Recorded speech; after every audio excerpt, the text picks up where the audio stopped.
Hi and welcome back to my channel, and this is a really important video for all of you that are getting National Lottery Community Fund grant funding. So this is the easiest grant fund to get when you set up a community interest company. The lottery, the community fund grant, is open across England, Scotland, Wales and Northern Ireland. It's also called Awards for All, and this is a £20,000 for 2 years grant. So it's around £10,000 a year, but you get it for 2 years. Now this is a fantastic grant, and this is the one, as I said, most people get, but there are some rules attached to that grant that you must follow. And so I wanted to do this video just to recap what those rules are so you can make sure you stay compliant and you don't get into any trouble, because if you do, you may be asked to repay your grant. So I'm going to cover that in this video. So before I get into that, please hit the subscribe button for everything to do with community interest companies, grant funding, social enterprises and all of that. If you're looking to start a community interest company and get to the lottery's grant funding, then do go over to my website and check out my online course, which is still only £99.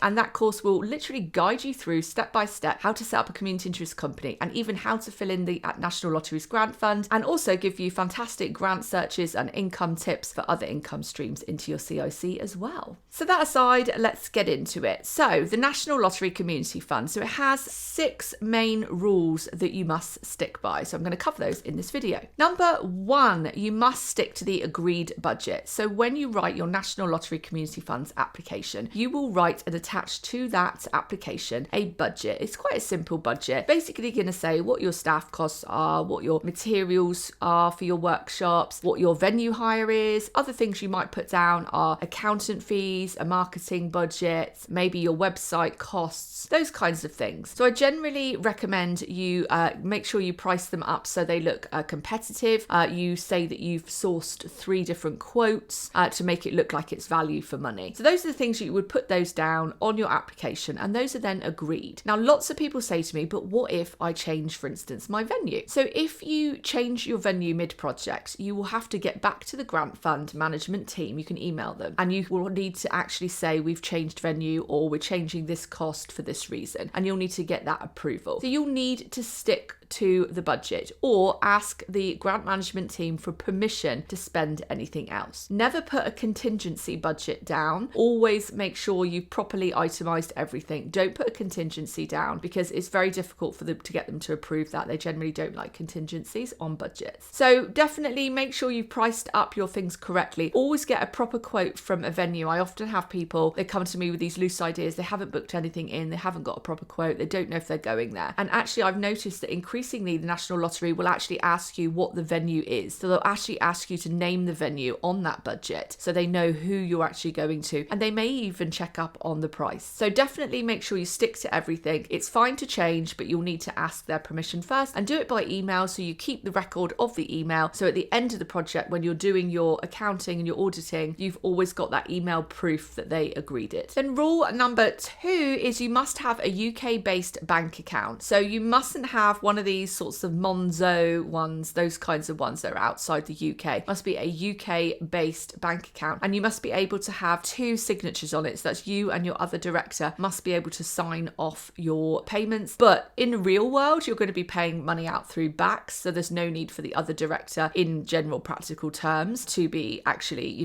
making or signing payments, because most of it's done through BACS anyway, or paid for on card. But all payments must be agreed and minuted in your minutes with your directors. So you must have another signature on the bank account officially, but practically, generally speaking, you're going to be just doing BACS payments and cards payments. But that is a rule that you must stick by, so make sure you have the other signature attached, even if they're not doing anything. Rule number 3, you must keep good records. Now, I really urge you to make sure you actually keep your records from the very beginning. So when you start your project, start a spreadsheet and actually put in what the agreed things were on the budget, and then start actually, as you're making your payments, ticking those things off, keeping in file all bank statements, receipts and invoices as well. So keep those things together. Even for you, for paying yourself, you must actually generate an invoice and even a receipt, and you must keep all of those in a file. You must keep all of those records for 7 years, and you must share them with your other directors so they've also keep them for 7 years. So a shared drive is a good idea and a good place to be able to store them so that you can also share them with directors. So share those for 7 years. Make sure you keep all those records. You will be asked for them later. And believe me, they do sometimes audit up to 6 years and whatever months. So they can actually audit you for a really historic project. So you need to make sure you're prepared. Number 4 is you must be legally compliant. So this means you must have all of your policies in place. So if you're doing any work with children or vulnerable adults, you must have DBS, you must have a safeguarding policy that's signed, and you must also have your safeguarding training. Now, if you're the main person doing that work, you will need to have levels 1 and 2 in safeguarding training. So you'll need to make sure you have that. If they find out you don't have that, they will recall your money. So it's absolutely essential that you make sure you are legally compliant. Otherwise, you'll have to end up repaying your grant. Also, as well, there's being data compliant. So you'll also need to make sure that on your website, you've got a data policy, which is public. You've got a policy on how people's information is stored, what you do with it, how you destroy it, how they can ask it to be destroyed. So one of those type of policies. So you'll need to make sure all policies are in place and everything is up to date. Also, just a word of warning, a lot of grant funders,